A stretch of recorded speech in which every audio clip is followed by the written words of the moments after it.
നയനയുടെയും ആദർശിൻ്റെയും നാളത്തെ പ്രമോ റിവ്യൂയിലേക്ക് എല്ലാവർക്കും സ്വാഗതം. അങ്ങനെ നമ്മൾ അഭിയാണെങ്കിൽ ആര്യയെ വിളിച്ചിട്ടൊക്കെ പറയുന്നുണ്ട് കേട്ടോ. കാര്യങ്ങളൊക്കെ എങ്ങനെ മാറി മറിഞ്ഞെന്ന് എനിക്കറിയാൻ വയ്യ. പക്ഷേ ഇപ്പം നവ്യയ്ക്കാണെങ്കിൽ എന്നെ ഭയങ്കര വിശ്വാസവും എൻ്റെ അടുത്ത് ഭയങ്കര സ്നേഹമൊക്കെ ആണെന്നൊക്കെ നമ്മൾ അഭിയാണെങ്കിൽ ആരെയൊക്കെ വിളിച്ചൊക്കെ പറയുന്നുണ്ട് കേട്ടോ. പിന്നെ ആണെങ്കിൽ ഇപ്പോഴത്തെ നമ്മളെ നയനയാണെങ്കിൽ നമ്മൾ ആദർശിൻ്റെ അടുത്ത് പറയുന്നുണ്ട്.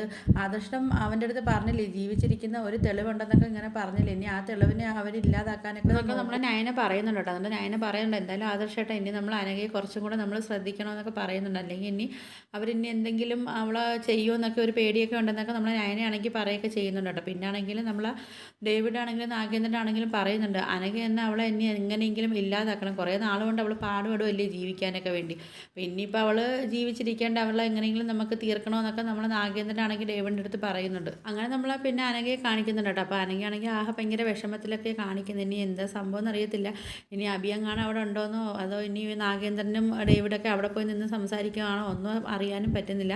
അപ്പോൾ ഇതൊക്കെയാണ് പ്രൊമോ റിവ്യൂ ആയിട്ടൊക്കെ കാണിച്ചിരിക്കുന്നത്. അപ്പോൾ നിങ്ങൾക്ക് എൻ്റെ വീഡിയോസൊക്കെ ഇഷ്ടപ്പെടുകയാണെങ്കിൽ ഒന്ന് ലൈക്ക് ചെയ്ത് ഷെയർ ചെയ്ത് സബ്സ്ക്രൈബ് ചെയ്ത് ബെല്ലൈക്കൺ എനേബിൾ ചെയ്ത് ഒന്ന് ഹൈപ്പ് ചെയ്ത് സപ്പോർട്ട് ചെയ്യണേ.